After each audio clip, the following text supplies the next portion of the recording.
aren't that simple. Things aren't that simple. Things aren't that Let's go, boys. Welcome to Challenge in 3. Today I'm playing LeBlanc.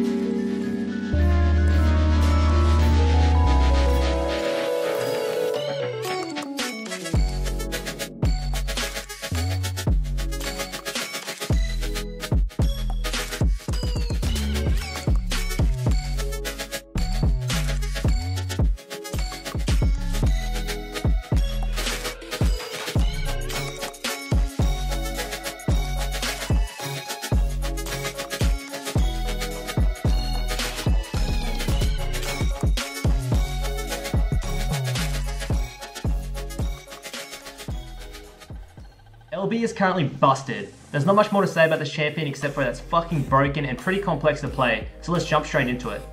Firstly, make note this LB has a higher skill cap than pre-worked LB, so I definitely recommend playing at least 20 normal games with her so you don't terrorize solo queue for the first time, spamming your abilities and thinking you're gonna do damage, because you're not. Getting into LeBlanc's laning, start with your W, look for an auto attack, W, auto attack for a Thunderlord's trade.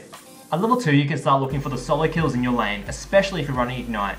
W into your enemy and wait the 1.5 seconds for the sigil to charge, and then you want to Q for the insane proc damage. Use a couple autos and an Ignite to net yourself a really simple solo kill.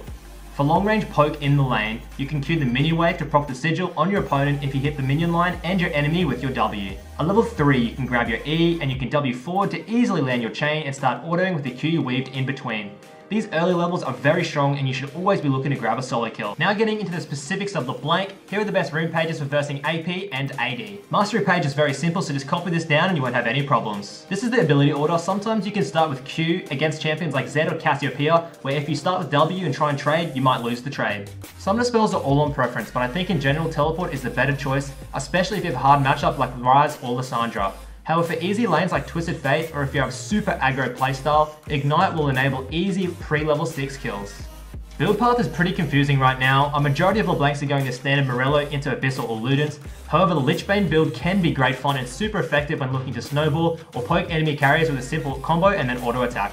My preference, however, is the Morello build because of how reliable it is opposed to the Lichbane, which is great for snowballs and split pushing, but sometimes it just leaves you in a tight spot with less mana and cooldown reduction. Now that you grasp all the basics, let's get into some of the more complex things that LeBlanc's kit has to offer. Firstly are the basic combos for lane. The pre-6 combo is a W into E, followed by an auto attack and Q. This can usually burst the enemy and set yourself up for a kill.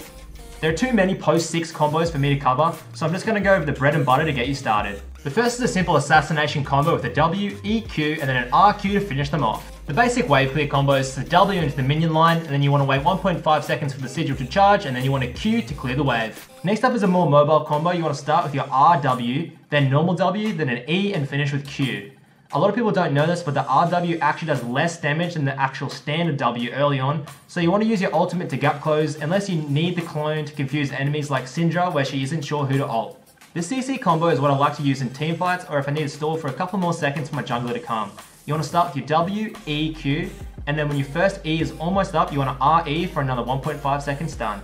If you're sitting in a brush and your opponents are running towards you, you want to start with your E to make sure you hit it. Then you want to use your Q, RQ, and then W to finish them off. An AoE combo is great for teamfights to spread damage if the enemy team is clumped together. Start with your W into the team and then RW on the spot. Blink back to your first W, then blink back to your RW and press Q to spread the sigil for the insane AoE damage. Now for some of the more fancy combos that is going to make your opponents contemplate their life for not banning LB. The first is called a fake return. So if you use your W to get away from an opponent, sometimes they'll think that you got a W back into them close to them. You can actually RR to mimic a clone closest to them and they're going to blow all their summoners on it. Then you can actually blink back and blow them up. Remember that your RR clone can be a great scouting tool as well as summoner burner. If you want to check if the enemy is doing an objective, if the jungler is ganking, or if you want to fake a gank top lane to blow flash, your RR can do it all. The next fancy trick is forced pathing with your RR. For example, if your opponent is pushing in the mid lane, sit in one side of the mid lane brush, RR from the other side so your clone walks towards them, and watch them walk towards you away from the clone and you can just burst them with your combo. Lastly, your RR can be used to block abilities such as Jinx Ult or Elise Cocoon. This can be a clutch way to save your teammates or outplay your opponent. Okay, so for late game LeBlanc, you want to be split pushing and taking down towers and picking up solo kills, all the while looking to roam or TP flank to catch the enemy team by surprise. Teamfights you have two options, either peeling for your ADC with your chain, or flanking and looking for openings to do some damage and hopefully 100 to 0 one of their squishy members. You need to be really careful here, as one wrong move and you can explode against champions like Malzahar or Poppy. So sometimes pulling for the ADC early and then looking for the opening on the backline later in the teamfight is a better option. Thanks for watching, boys. I know it's a little bit longer than usual, but I really needed to cover everything that this kit had to offer.